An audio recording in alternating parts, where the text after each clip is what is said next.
This episode of The Clear Out was recorded on the 28th of September 2022 at home in Wicklow. And in it, I thought I wasn't going to talk about Mahsa Amini, the Kurdish woman who was killed in Iran in police custody a couple of weeks ago.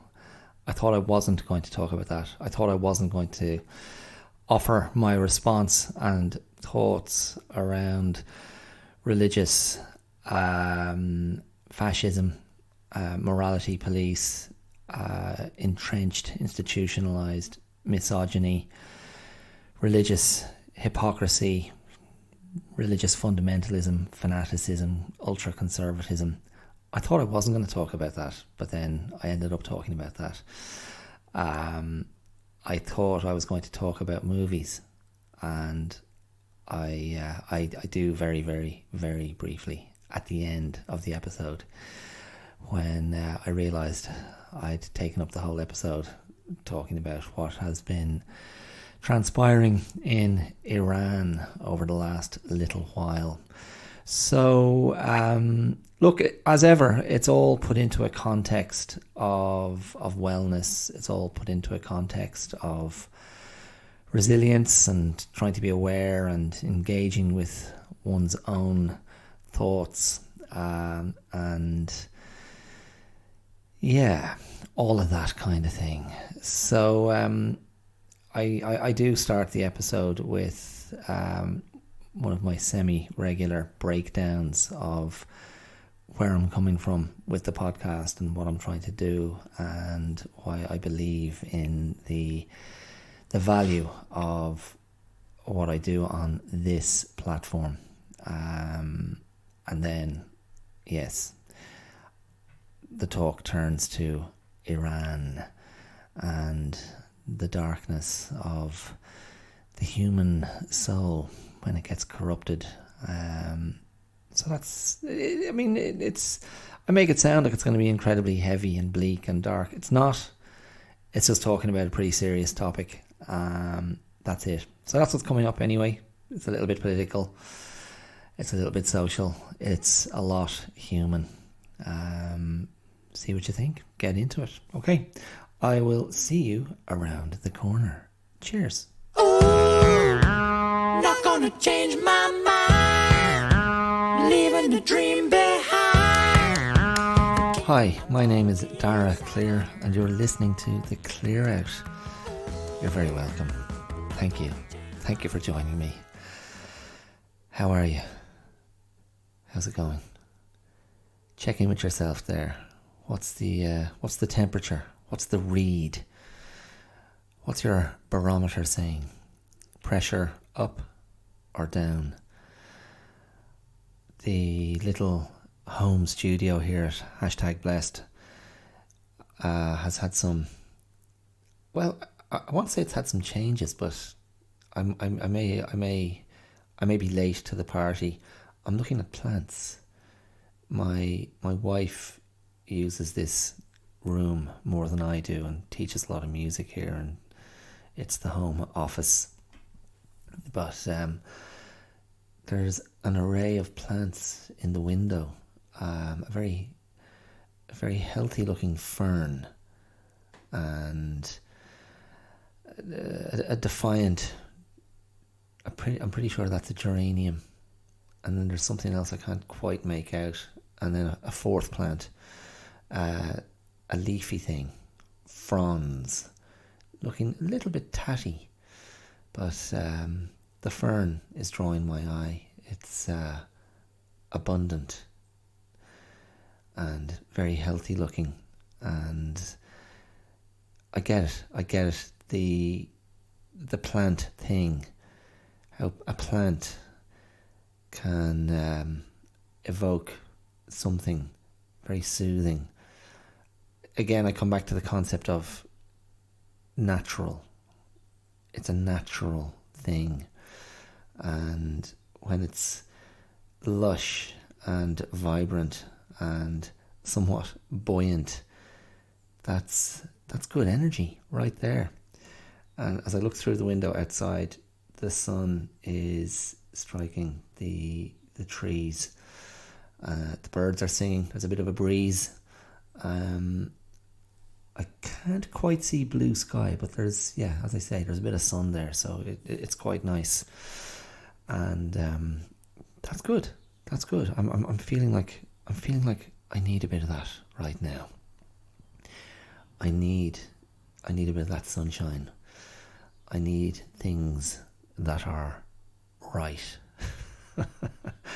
and I don't mean correct in that sense of right, but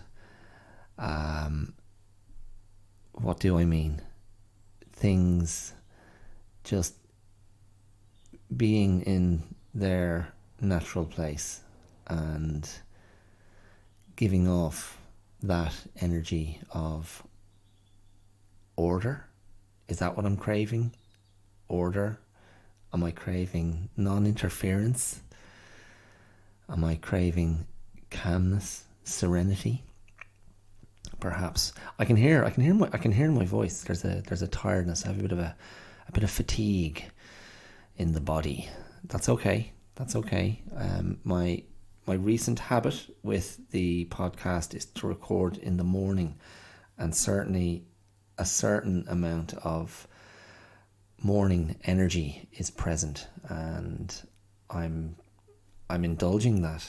I'm not trying to counter it with a conscious activation of higher energy. The energy is what it is, and it's certainly not preventing me being present here, which is the main thing. Now, before I continue, if you are new to the Clear Out, new to this experience, new to the tell, very simply, my focus week in and week out is to explore ideas around wellness, ideas around survival, ideas around resilience, ideas around trying to be open, honest, vulnerable, authentic, and accessing through that engagement more positivity, more confidence, and more capability, I suppose.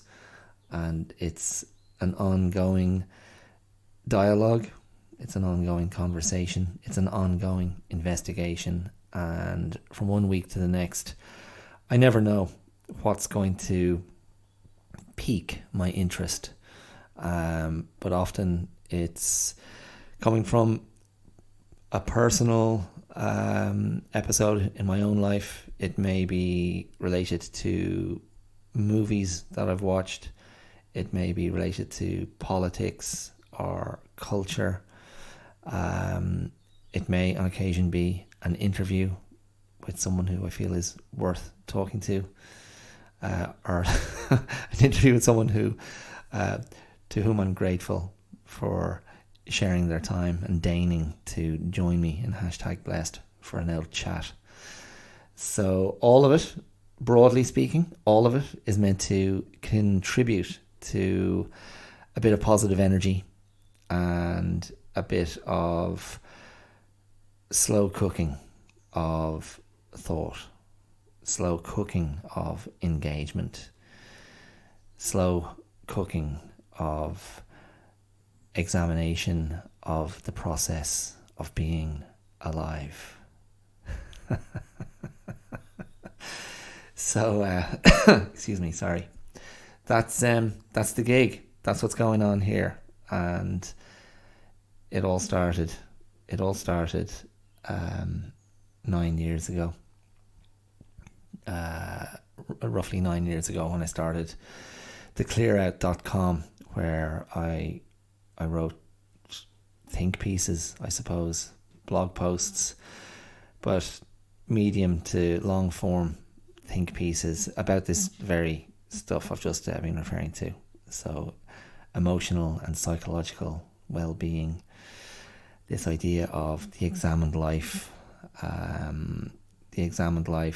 the probably a tacit advocacy of personal interrogation, self-interrogation. Not ever, I hope. I don't think it ever really veers into anything too grossly narcissistic or solipsistic.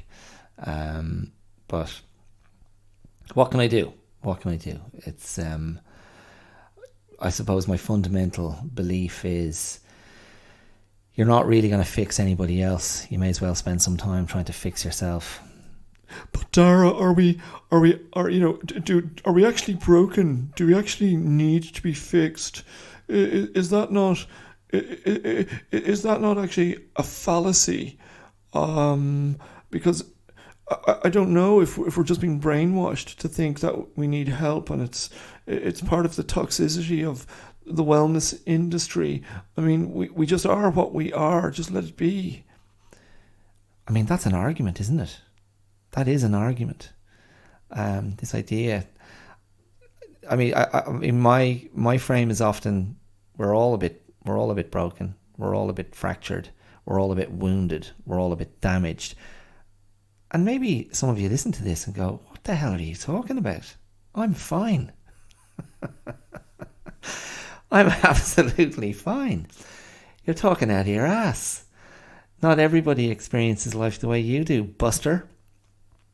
That cannot be anything other than true.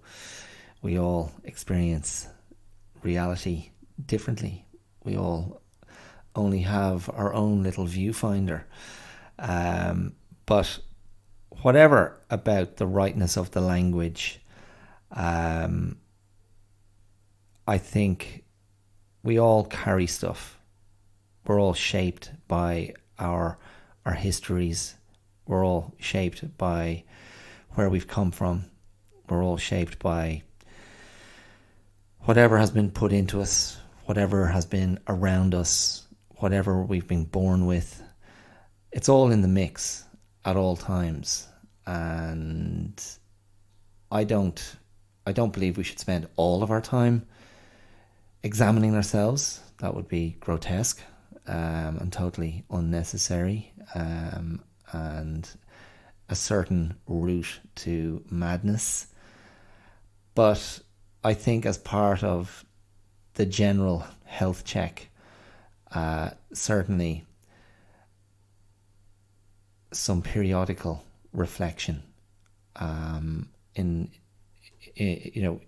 with the objective of gaining insight, with the objective of starting with oneself as the place to broaden understanding. From the world of martial arts, which I've been involved in for 30 years now, as a practitioner and teacher. It's a cliche, and it crops up in popular culture, and certainly the way martial arts is presented in TV and movies and stuff. But the old truism from traditional martial arts philosophy is the battle begins with the self. Knowing yourself first is the way to become a more formidable opponent, to become a more formidable practitioner, a more formidable adversary for those who you have to face. So I do believe that that's very true. That's very true. The more you understand yourself, the more you can stop thinking about yourself and carry on with whatever is out there in front of you in the world. And you don't have to be second guessing yourself or bringing your doubts and neuroses with you. You can just stuff them down into your socks and pretend they don't exist. Suppress, little children, suppress. Put on a smile, chest up, nose forward. Out you go into the world. You'll be grand. Anyway, there you go. So that's the general pitch. And I don't articulate that in every single episode, but I occasionally will lay it out like that, or lay it out in whatever formulation comes to mind in the moment and makes sense in the moment. And I think if that is part of the machine, or part of your methodology of staying honest and keeping yourself honest, I think new insights will always come if you're exercising that muscle, if you're exercising that part of your being. New insights will always come. So I hate this idea of being a finished product. It's just anathema to me. I think there's always process, there's always progress, there's always a journey, there's always an evolution into a new I don't want to say like a new shape, but there's movement. And I think there's something thrilling about that idea of the possibility of something new. And for me, I'm rarely focused on the external, the new experience. That's not really what stimulates me or entices me or arouses me. I'm not looking for what's the new thing, where's the new place, where's the new destination, what's the new product. That my lack of interest in that is probably connected to a lifetime of not necessarily having the means to pursue material reinvention or material interests. I get much more excited, and maybe this is I'm hesitant. I was going to say the philosopher in me, but that sounds a bit pretentious. Just a bit. I think it's thrilling. The idea that your personal evolution can continue, and the idea that things can reveal themselves or can strike you as new. And I think there's amazing energy in that, something that's very galvanizing and invigorating. And I wouldn't be doing this if I didn't believe that. And I wouldn't be doing this in the way I do it if I didn't believe that. And just to clarify, that is fundamentally to sit down once a week sometimes without a single idea of what I'm going to speak about, and just press record and off I go on my little journey for an hour and a bit. Because things reveal themselves, flow happens, and it may not always be staggeringly revelatory or fresh or insightful, but there's a fluidity and a certain mental dexterity that is being practiced live as I record, and that's not useful. That brings a certain agility of mind and a certain responsiveness, which I think is good, which I welcome. And certainly when I counter that to areas of rigidity in my life, and I must say at the moment my body is giving me a bit of grief.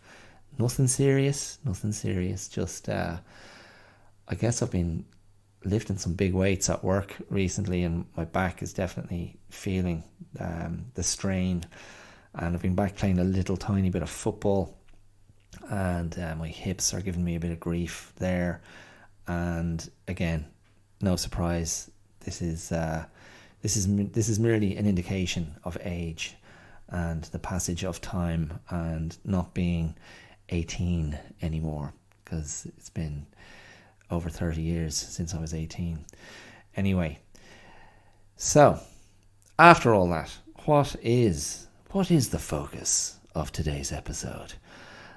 I had thought I was going to, in some way, talk about Mahsa Amini.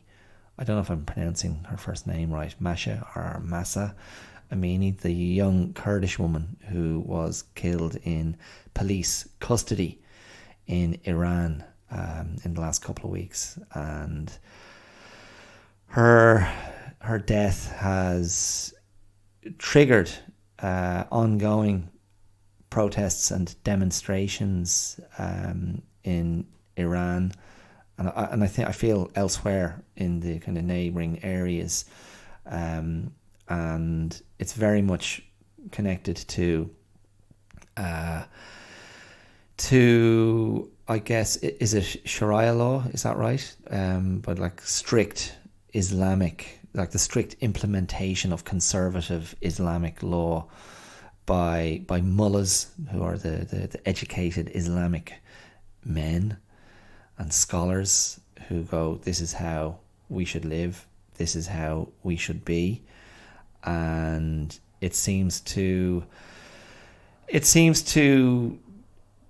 certainly in Western eyes, it seems to be epitomised by how women are expected to behave, and how women are expected to cover themselves in the hijab and their other traditional dress, and not reveal their faces or bodies to others. And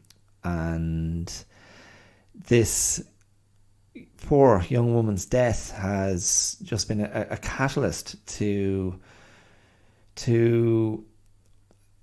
release, or to unlock, or let the floodgates open on the kind of the rage and the grief and the disgust, the furious indignation of so many Iranians and so many Iranian women, to just go, enough is enough.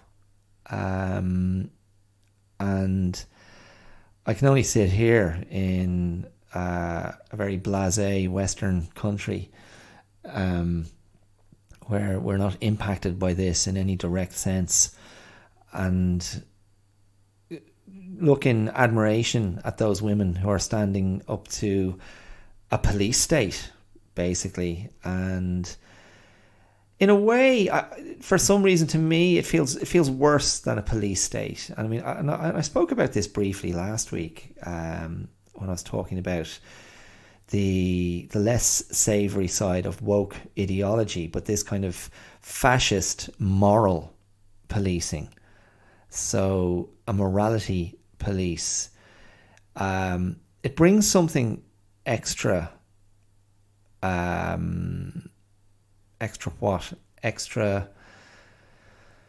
More forbidding, more zealous, I suppose, because it's informed by profound faith and a sort of a hysterical relationship with faith, and believing, probably believing that one is an agent of a higher power, and the hysteria comes with this sort of opposite and equal reaction to the breaking of the law, as seen through the eyes, in this case, as seen through the eyes of mullahs, as seen through the eyes of these. Again, it's a phrase that's probably a little bit overused and conflated, but through an Islamic fundamentalist view, ultra conservative, and the more conservative and entrenched they are in that belief system, the more extreme their reaction will be to the flouting of the laws that they feel should be in place. And it's a very male frame, as far as I can tell. And the idea then that a young woman would defy that, and then fundamentally be tortured and beaten to death by male police in the safety of their police station or cells or whatever. It's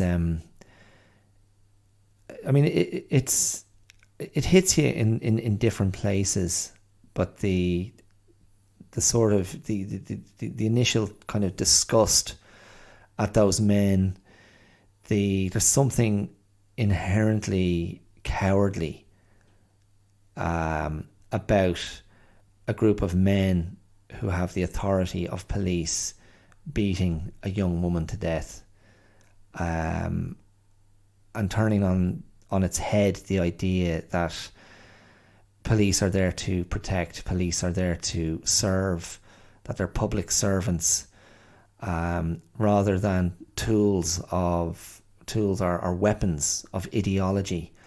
I mean, I said I was going to talk about this as if I'd changed my mind. It appears I am talking about it now. My hesitance to talk about this in great detail is how poor my knowledge is of Iranian and Persian history, how little I know of the state of modern Iran, how little I know about the revolution that overthrew the Shah in 1979 and ushered in what's been 43 years of theocracy, an out and out religious state, and I just don't know the subtleties, and I'm not I just feel a responsibility not to misrepresent. So all I can offer at the moment is a personal response, and I have a great friend and listener of the podcast, who I worked with in Melbourne, who is Iranian, who's Persian, and he's a terrific guy, and he's got the soul of a poet. He is very knowledgeable about his country's history and its works of literature and its politics and its hypocrisies and horrors. And he left Iran as a young man, a young guy. I think he was only a teenager when he arrived in the US, and that's where he kind of grew up and finished his education, and he's back there now. So I was going to say hello, Sohail, if you're listening. Lots of love from #blessed. I think of you often, and it would be great. Maybe at some point I can get Sohail onto the show. Maybe we can have a chat about this and other things. Personally, I'm a big fan of the face-to-face experience, the in-the-flesh experience, but that may have to be something done via Zoom or whatever other abundant technology is out there facilitating that sort of thing. And so Hale would be the man to come on and maybe give us some real insight into the whole picture.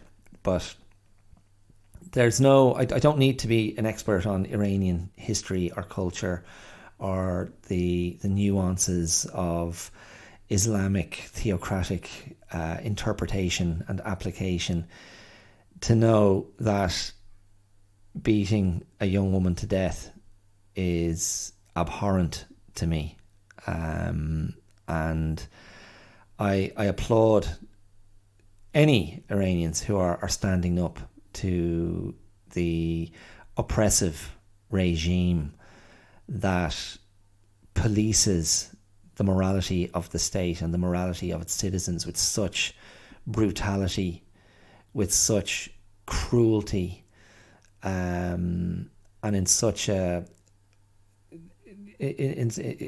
way that suggests they have no fear whatsoever of reprisals or repercussions, and how that type of brutality can tally up with religious faith,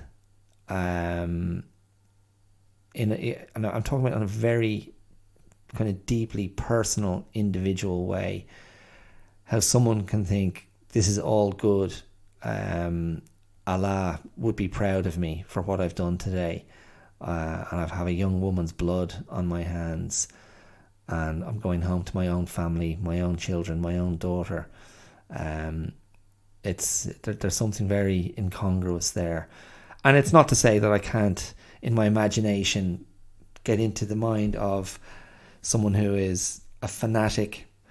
It's not how I can't access a little bit of historical knowledge and understand the idea of institutional brutality, institutional hatred, institutional misogyny, institutional abuses of power, and the idea that came to us in the aftermath of the Second World War from Hannah Arendt, wasn't it?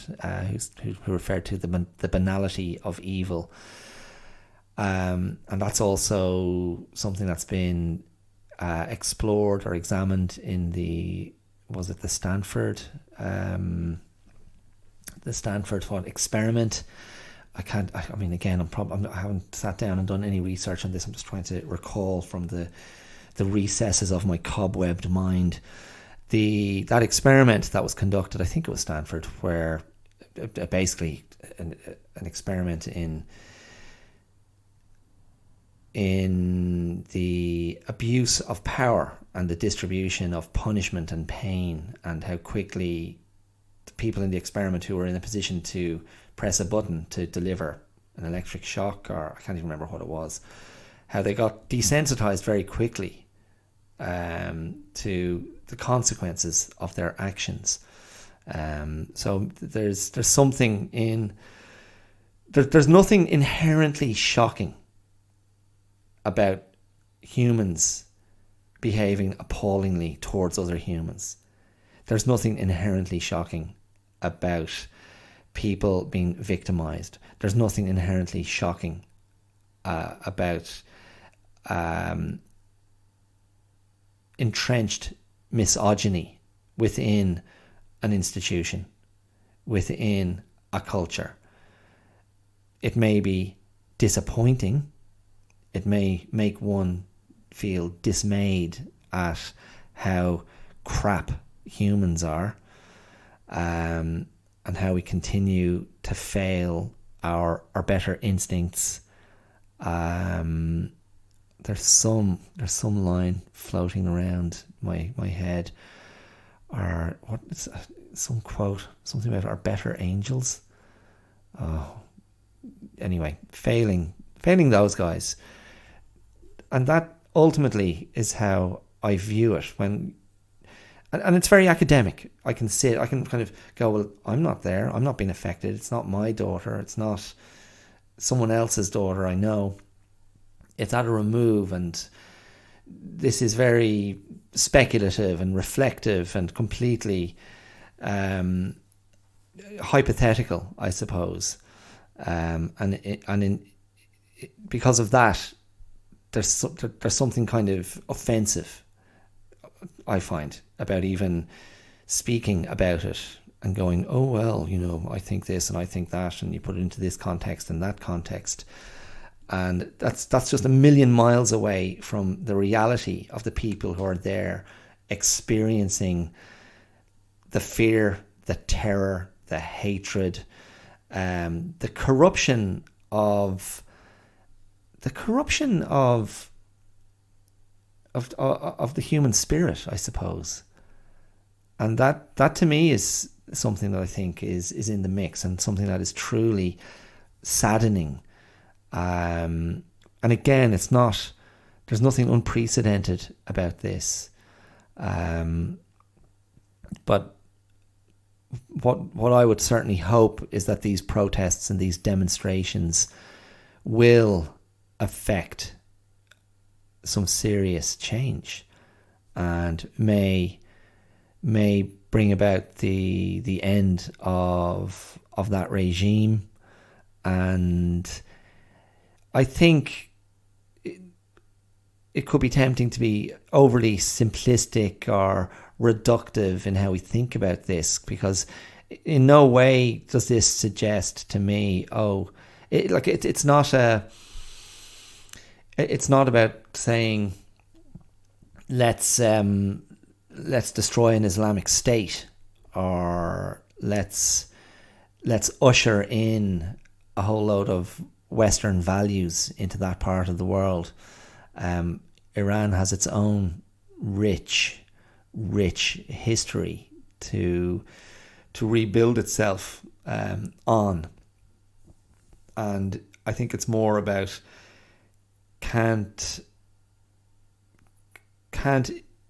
Islam still be very much a part of the Iranian identity and Iranian culture without having to enforce such strict and censorious laws to do with personal freedoms and personal liberties. And this brings me back to one of my old favourite themes, the idea that faith should be something that brings confidence, and greater confidence and greater tolerance and greater understanding. And I feel when faith is weaponized, which is that's how I think about dogma, when faith is laid out as something completely rigid and unchangeable, all that says to me is that there's terrible fear and insecurity and uncertainty around the strength of the faith in question, around the prospect of the faith surviving and withstanding anything else around it in the world.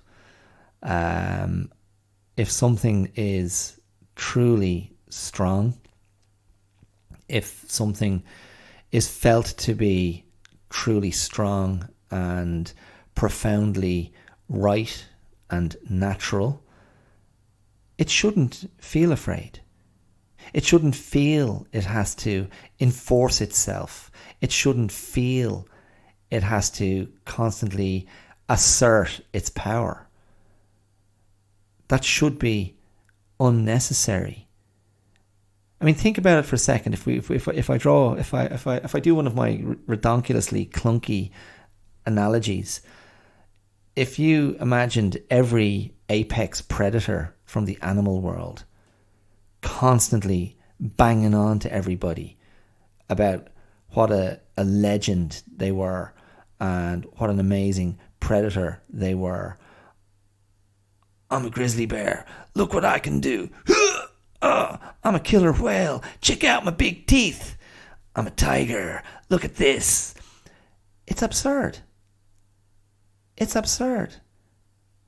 The rest of the animal kingdom just knows, that's okay, that's a tiger. Respect. I'll keep my distance. That's a killer whale. I'll just swim over here. I'll just hide behind this. I don't know what you can hide behind if you're swimming in waters with killer whales. There's a grizzly bear. I hope to God it hasn't seen me. I hope there aren't any cubs around. I hope I'm not standing between that grizzly bear and its cubs. It's, respect. You're there. I can see your strength. I can see your power, and also you're a thing of beauty, and you're a natural thing in the world, and good for you. And I'll harmonize with you. You sing your grizzly bear tune, I'll sing my skinny white boy tune, and we'll get along really well. And in a way, I feel faith, if we're talking about the most popular religions in the world historically, in a way I feel like they should be apex predators, just kind of chilling on a rock, chilling in the jungle, chilling on the savannah, chilling in a cave, chilling in that part of the sea, the ocean, and not too worried about how they're perceived, and they don't feel the need to bombastically lay out their vision and constantly reassert and try to reaffirm their power and their sense of majesty. I mean, again, flip it and go, imagine if you were dealing with loads of insecure apex predators, loads of insecure grizzly bears and insecure killer whales and insecure tigers who are constantly looking for approval. Do you think I'm big enough? Do you think if I saw, do you think if a dolphin saw me, they'd actually stop in their tracks and back up a little and start swimming in reverse if they saw me? Or do you think if they saw me, they just wouldn't be scared at all? Do you think they'd go, well, yeah, it's a killer whale, but it's not a blue whale. It's kind of small for a killer whale. I'll take my chances. Again, makes no sense whatsoever. So for me, if you've got a faith and the representatives of that faith, and I'm not talking about, well, maybe I am talking about, if we're talking about fundamentalism, and this, of course, can be applied to any major religion. Fundamentalism, I guess, gets conflated with conservatism, wanting things to stay as they are, and it's a very rigid application and interpretation of one's faith, one's and the sacred text upon which one's faith is based, or where one's faith has been laid out.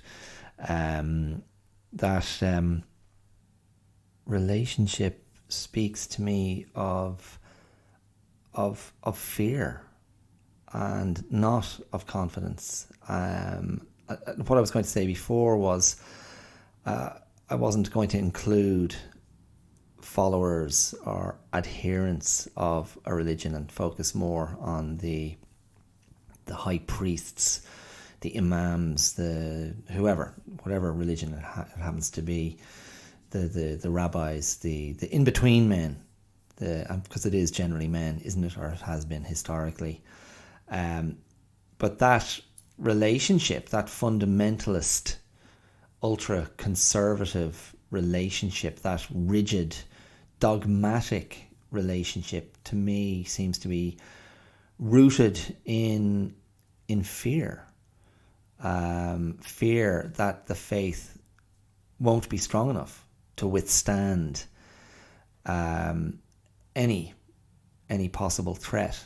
And so the response is to police those threats with extreme prejudice.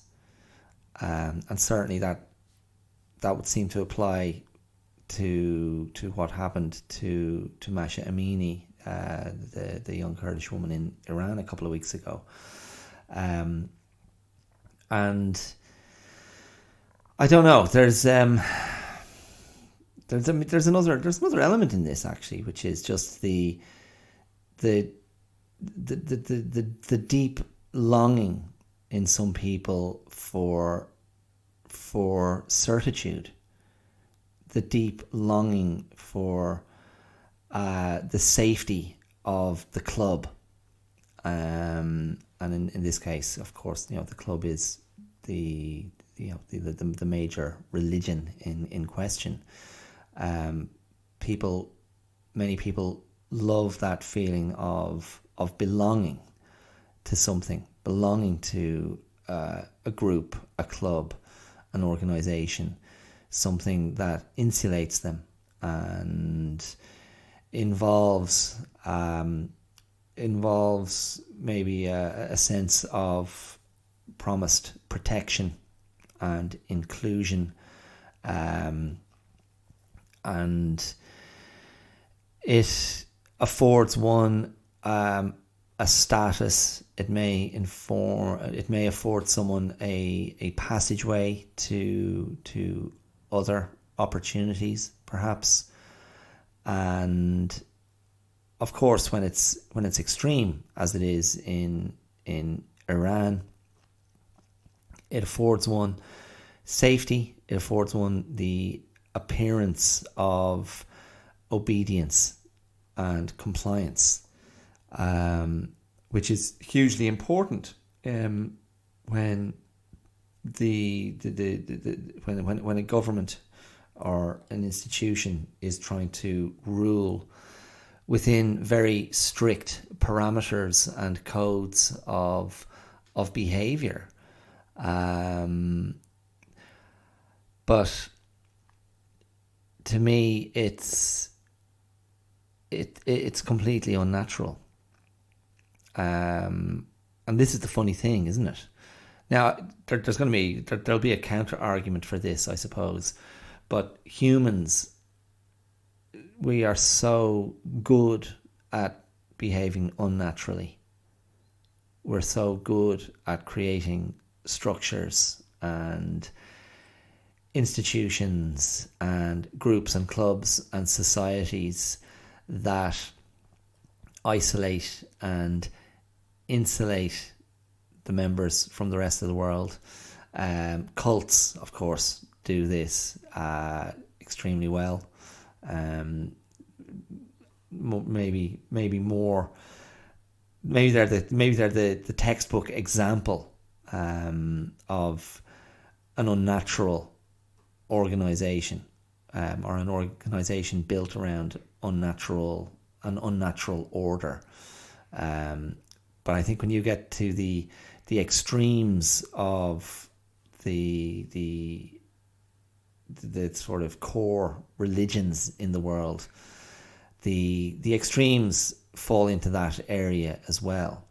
Because let's not forget within this conversation that there are plenty of moderate practitioners and adherents of any of the major religions you care to think of, and people who have certain aspects of the religion as part of their lifestyle, as part of their identity, as part of their culture, but it sits in a much easier place, and it sits in a place that isn't attached to policing or the enforcement of the laws of their core religious texts.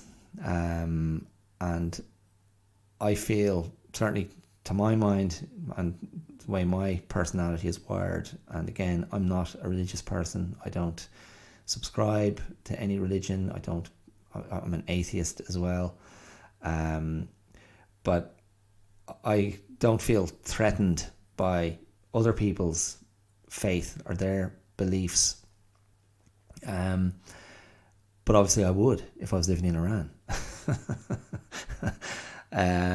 And maybe I would if I was living in a very conservative part of the United States, perhaps. I don't know. Like that conservatism, you do encounter it every now and again. Like, there's no question you can come across that even, in any walk of life, where you can feel instinctively and energetically, you can feel yourself butting up against someone else's deeply held worldview, which can often be informed by religion. And certainly I feel there's definitely a parallel between the extreme policing and enforcement of faith in Iran under the Ayatollah and the mullahs there. There's certainly a parallel with how Ireland was under the most repressive days of Catholicism, where the Catholic Church had held sway in every corner of Irish society, and that legacy, it's still very much a part of recent Irish history and recent Irish identity. A fascinating aspect of modern Ireland is how fast the acceleration has been away from that Ireland, which really was still very much around in the 80s. Now I know I don't know how many younger listeners I have. I feel not many. I go, the 80s, sure, that was just yesterday, but it's like 40 years ago. But it feels like it's just kind of over my shoulder. And again, I grew up in a hippie household with very tolerant and broad sort of leftist politics and socialist leanings, but certainly no religious fundamentalism came near us. But even within that, just by being a little bit aware and paying attention, and even as a kid, you could tap into the darkness that still existed in Ireland, very much connected to rigid, forbidding Catholicism. And as someone I saw on social media recently, I meant to check her deets. I guess a psychologist, an American, maybe she's not American. I felt she had an American accent. I might have that wrong. But she was speaking, after the death of Mahsa Amini, and I think she describes herself as an identity, something or other. Identity. Oh, I'd have to look it up. She was very good, but she was basically speaking about the component of shame in religious fundamentalism. And as I say, this was her response to what was going on in Iran, and that component of shame and guilt, and particularly shame and guilt around sexual expression and around just the idea of sex altogether. That was very much in the mix with Catholicism as well, and the cultural sort of atmosphere around that was just fiercely intolerant, and brutally intolerant, and so many of the instances of abuse that happened at the hands of Catholic priests in Ireland and elsewhere, I feel is completely enmeshed in that idea of shame and guilt around sexual impulses, and the repression or suppression of those impulses. And I was speaking earlier about the rightness of things in nature, and I think I've instinctively understood, felt, and experienced from a very young age what I always thought of as being very natural is the sexual impulse and the sexual dynamic, or one's relationship with that impulse and with others. I've always felt this, without it ever being overtly spoken about or addressed in my childhood, I just felt this is as natural as anything else. And thank God, I say. I mean, I never had any area of I'm beginning to sound like a psychopath. I never had any area of doubt or shame or guilt or reticence around the idea of sex, sexual expression, sexual impulses, sexual desire. I just thought, yeah, this is a great thing. I wish I was able to have access to it, apart from with myself. So I feel lucky because, of course, I know lots of people who didn't have that sort of unsullied relationship with it and had a lot of negative experiences, and are suboptimal experiences, a lot of doubt and anxiety around that. And I'm talking about male and female friends. But so to me, I feel very strongly, instinctively, like the idea of being judged or shamed for anything connected to the natural sexual impulse, and how, and again, I'm really fast tracking the connection then to what happened in Iran. If somehow the revealing of the face, the showing of the face, is the tip of the iceberg, within fundamental Islamic thought. And again, I'm on the rocks here because I haven't done my research, and I don't want to misrepresent something that is that deserves more knowledge around it. So I want to revisit this, and as I say, I may revisit it with my friend Sohail, friend of the pod, or I may just sit down and do some proper research and come back with a more informed response. But the idea of,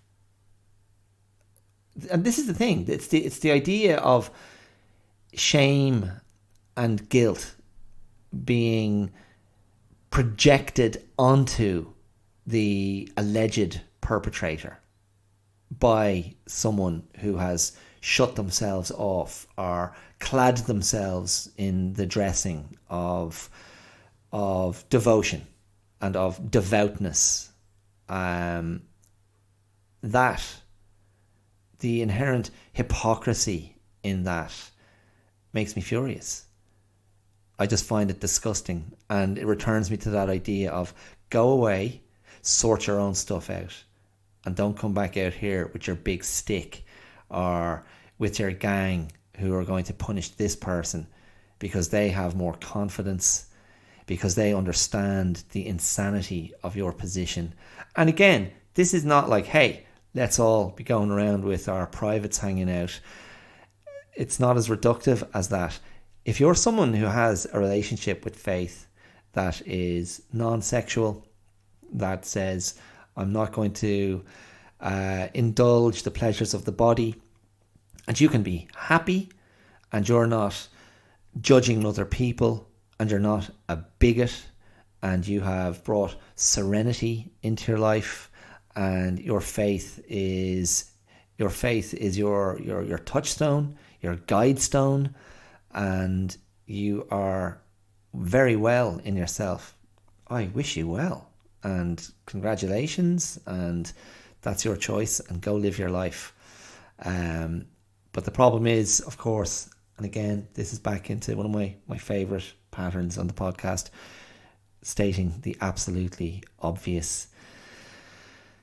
When you decide that you've done that, and people who haven't made the same choice need to be damned to hell and beaten to death or stoned or whatever, you've got a very distorted understanding of faith, a very distorted understanding of what that type of spirituality or practice should do for you. That's my opinion. I'm just no matter that I'm an atheist, I recognize how important faith can be and how restorative it can be for many people. There's a part of me that just goes, it's just this, it's just a belief system or a belief structure that offers people support, that gives people's lives meaning, and I'm not threatened by that personally. Now I know I know there are aspects of, again, we're talking about branches or fringes of religions, and maybe that's understating what's going on. That probably is massively understating the situation in Iran. But I know there are interpretations of some religions that basically go, this is a war against all other religions, and everybody needs to be brought to heel. And have the yoke of our religion put on them, and only then will the world be well. And that can be an aspect of fundamentalism, the proselytizing and the aggressive pursuit of the spread of one's faith. I mean, the way the Mormons and the Jehovah's Witnesses do it, it doesn't feel as scary, and maybe, I don't know, maybe they could learn a thing or two from the mullahs. I jest, and forgive me if you're offended, but I hope your faith is strong enough to withstand my humour. If it's not strong enough, maybe you've got the wrong faith. How about that? If I can dig it out.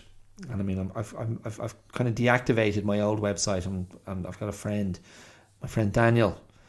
My friend Daniel is working on a new website for everything, the old blog posts, some short stories, poetry, photographs, and the podcast will all be in one place soon, I hope. I may dig out the piece I wrote about this idea of dogma and belief systems and how they shouldn't be weaponized. And once they're weaponized, it tells me you're holding on too tight, and your compulsion to defend what you have so aggressively makes me question what you're defending, and it makes me question your own faith in what you're defending. And if you think that doesn't apply to a young woman being beaten to death by police in a police station in Iran, I mean, I defy you not to see that connection. I defy you not to see the perversion of that, the distortion of faith. And again, in my simplistic mind, faith should be something akin to love, and that love should be something akin to tolerance and compassion.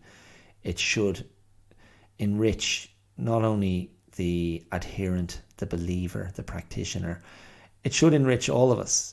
If we're coming into contact with someone who is compassionate, thoughtful, tolerant, understanding, and feels secure enough in their faith not to have to beat you over the head with it, or beat you to death because you're not adhering with the same levels of rigor. You're in trouble. You're in trouble. Okay, so look, I said I wasn't going to talk about it, and I just filled whatever it was, 40 minutes doing that. So there's just no shutting me up. I don't know if that contributes to your own reflection, or if you've given any thought to what's been happening over in Iran. But once again, I applaud those protesters. I hope they get the result they want, and it's not coming easily. There have been, I think, it's almost up to 90 deaths. I'm not sure if that's correct. That's the last report I saw. But don't forget, that's on the back of how many other deaths within the last 40 odd years. How many people have been disappeared? How many people have been done away with? What's the phrase? The tentacles, the tentacles of Iranian conservatism and the enforcement of Iranian theocratic conservatism. Maybe tentacles isn't the right word, but they spread far and wide. And I remember Sohail mentioning that to me, that representatives of Tehran are out there in the world keeping an eye on Iranians wherever they live, keeping an eye on how they behave, how they live, what they say, who they speak to, where they share their opinions, what they're saying in public forums, what they're saying online. It's a real thing, and one has to be careful even if you're an Iranian and you're living very far from home. That is no guarantee of safety. So there you go. Maybe, I don't know if I get to speak to Sohail, I'm not sure if he'll be in a position to speak about that because of that very reason. Anyway, so look, I might just leave it there. It's probably quite enough for today. It's a little bit serious, bit heavy, but I think, again, as always, worth examining one's thoughts and feelings on such things. That's what I believe anyway. I had thought I was going to talk about Working Girl, the 1998 Mike Nichols film with Melanie Griffith, Sigourney Weaver and Harrison Ford, because I looked at that at the weekend and I thoroughly enjoyed it. An absolutely brilliant and very moving central performance from Melanie Griffith. I mean, that's you're talking about like a women's movement. I mean, that's a film about overcoming misogyny, overcoming class, and sticking to one's own convictions and self-belief, and needing a bit of help, but having what it takes to get there. And it's a very fun and agile comedy.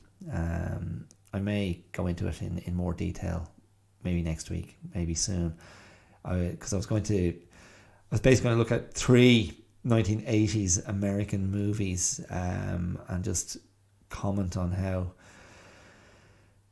if you watch those movies, and the 3 movies in question were Working Girl, Broadcast News, and The Big Chill, it would be impossible to watch those movies and not think, wow, America belonged to white people.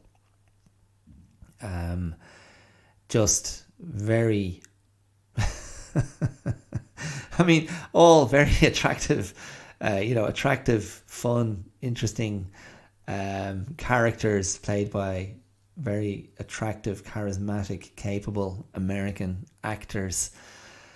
But oh my goodness, so white. Yeah. But look, that's, there's a nuanced conversation to have around that. Just because there weren't other stories being shown, and just because there weren't other faces being seen, it doesn't invalidate those stories. But they're reflective of the stories that were being written and the stories that were being told, and who was telling them and making them and writing them. So I don't know, maybe it's enough just to say that. I may revisit those. They're all movies worth watching anyway, for lots of different reasons. Okay, that's it. I'm done for another week. So there you go. There were thoughts on personal freedom, and religious suppression, and hypocrisy, and my distrust of dogma. Don't set it in stone. Don't ever set it in stone. That is not how the world works. That is not how we are as people. And insecure apex predators. So I hope you got something out of that. I hope you enjoyed it. If you did, please do share some love on social media. The Clear Out podcast is on Facebook, it's on Instagram, it's on YouTube. The Clear Out 2 That's the number 2, the digit 2. The Clear Out 2 is on Twitter. And if you want to email me any thoughts, emails now are almost like letters. The way people felt about letters when email came in. No one writes letters anymore. I feel like people don't like to do emails that much either. You can email me at theclearoutlive@gmail.com. And also, if you want to throw some financial support, ching ching, at the podcast, at the show, the Tell, this independent enterprise, you can do so. There should be a supporter link. Wherever you're listening to this podcast, go to the description. You should see a supporter link. There you can make a one-time contribution of any size. Or if you want to become a regular contributor to the show, a benefactor, if you will, you can use Patreon. That's patreon.com/theclearout. And through that link, you can become a regular contributor of a small amount of money. I think it comes out of your account once or twice a month, and it's just whatever, the price of a cup of tea, the price of a turmeric latte, a chia, I don't know. I'm running out of stupid drinks. Okay, listen, thank you so much for listening. Thank you for giving me your ears, your time, your thoughts, and I will talk to you soon. Take care. All the best. Mind yourselves. See you.